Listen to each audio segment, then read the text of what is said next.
Հանուն Հոր եւ Որդու եւ Ոգին Սրբո, ամեն։ Հունձքը առատ է, մշակները սակավ։ Աղաչեցեք հունձի տիրոջը, որպեսզի մշակներ անի իր հունձի համար։ Այսպես ասաց մեր Տերը Հիսուս Քրիստոս իր աշակերտներին, որովհետև տեսնում էր հունձը։ Երբ է հունձը լինում, երբ որ ցորենը հասունանում է, երբ որ սպիտակում է, երբ որ տեսանելի է ու քաղցրածեր է, այդպես էլ քրիստոնյաները, որոնք հասունացել են երկնքի արքայության համար, լցվել են, լիք ատոք հասկ են դարձել, պատրաստ են արդեն հնձվելու։ Հունձը երկու կերպ է լինում, ասում է Սուրբ Գրիգոր Տաթևացին։ Առաջին հունձը հավաքվում է եկեղեցում, առաջին շտեմարանը, որտեղ որ ցորենը հավաքվում է, եկեղեցին է։ Աշխարհում ցորենն է, որ ցանված է, նաև որոմը։ Առաջին հունձը առաքյալները արեցին, այսօր էլ առաքելական եկեղեցին։ Հնձեցին մարդկանց, եկեղեցու մեջ հավաքեցին։ Ավետարանի մանգաղով հնձեցին, Աստծո խոսքով հնձեցին, խոսեցին երկնքի արքայության մասին, հավիտենական կյանքի մասին, ինչպես այսօր մեր Տերն առաքյալներին ասում է, գնացեք, ասացեք ժողովրդին, մոտեցել է երկնքի արքայությունը, ապաշխարեցեք եւ հավատացեք Աստծո խոսքին։ Եվ նրանք, ովքեր հավատացին, ովքեր հետևեցին առաքյալներին, հավաքվեցին եկեղեցում։ Երկրորդ հունձը կլինի աշխարհի վախճանին, երբ մեր Տերը Հիսուս Քրիստոս հրեշտակների բազմությամբ արևելքում մարդու որդու նշանը կերևա եւ կգա ամբողջ մարդկությունը հարություն կառնի մեռելներից եւ կրկին հունձ կլինի, արդարները կհավաքվեն երկնային արքայության մեջ, իսկ մեղավորները կդատապարտվեն հավիտենական տանջանքների։ Այս երկու հունձն է։ Առաջին հունձը այսօր է, վաղը երկրորդ հունձը կլինի։ Եվ Տիրոջ այս պատգամի համաձայն երկու առաքյալները 12-ից Թադեոսն ու Բարտղոմեոսը եկան Հայաստան։ Մեր Տերը Հիսուս Քրիստոս դերևս իր երկրավոր կյանքի ընթացքում նամակ էր հղել Աբգար թագավորին հայոց, որ Եդեսիայում էր թագավորում եւ ասել էր, որ իմ աշակերտներից մեկին կուղարկեմ քեզ մոտ, քո բորոտությունը, քո հիվանդությունը կբուժի եւ առավել եւս աստվածային լույսով քեզ կլուսավորի։ Եվ Տիրոջ պատգամի համաձայն Թադեոս առաքյալը Քրիստոսի համբարձումից հոգեգալուստից հետո եկավ Եդեսիա, տեսավ Աբգար թագավորին հայոց,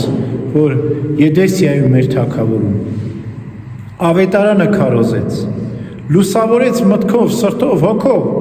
բուժեց մարմնի հիվանդությունը, Ադեին եպիսկոպոս ձեռնադրեց եւ տեղափոխվեց Եդեսիայից Հայաստան։ Հայաստանում այդ ժամանակ թագավորում էր Սանատրուկը, Արշակունի թագավոր։ Նրա դուստրն էր Սանդուխտը, որ նշանակում է Սանատրուկի դուստր, եւ նրա քույրն էր Վոգուհին։ Թադեոս առաքյալի քարոզը շատերը լսեցին Հայաստանում, շատերին դարձի բերեց։ Հասարակ ժողովրդի մեջ էր սկզբում քարոզում, եւ ովքեր իրենց սրտի մեջ ընդունում էին Աստծո խոսքը, հավատում էին Քրիստոսին, մկրտվում էին, եւ այդպես առաջին պտուղը հայոց հողի վրա ստացավ Թադեոս առաքյալը։ Առաջին սերմերը ցանեց, մկրտեց, աթոռ հաստատեց, Արտազ գավառում եպիսկոպոս ձեռնադրեց։ Արտազը հիմա գտնվում է Ատրպատականում, Պարսկաստանի տարածքում, եւ մինչ օրս այնտեղ է գտնվում նաեւ Թադեոս առաքյալի գերեզմանը, Այնուհետև հասարակ ժողովրդին քարոզելուց հետո անցավ արքունիկ, սկսեց արքունիքում քարոզել, թագավորական շրջանակներին լուսավորել։ Սանդուղտը, Սանատրոկի դուստրը հավատաց Քրիստոսին և մկրտվեց Թադեոս Առաքյալի ձեռամբ։ Չհավատաց, բայց Սանատրուկ թագավորը և այնքան չարություն լցվեց նրա մեջ, որ սպանեց իր դստերը Սանդուղտին, որից հետո սպանեց նաև Թադեոս Առաքյալին։ Եվ այդպես նահատակվեցին թե Սանդուղտը և թե Սուրբ Թադեոս Առաքյալը։ Հետագայում Սուրբ Թադեոս Առաքյալի նշխարները տարան, ինչպես ասացինք, Արտազ գավառ, Ատրպատական, և մինչ օրս այնտեղ է Սուրբ Թադեոս Առաքյալի գերեզմանը, մի հոյակերտ տաճար է այնտեղ կառուցված, որ կոչվում է Թադեի վանք։ Եվ շատերը Սուրբ Թադե Առաքյալի տոնին գնում են այնտեղ ուխտագնացության։ Որից հետո Հայաստան եկավ նաև Բարդուղիմեոս Առաքյալը։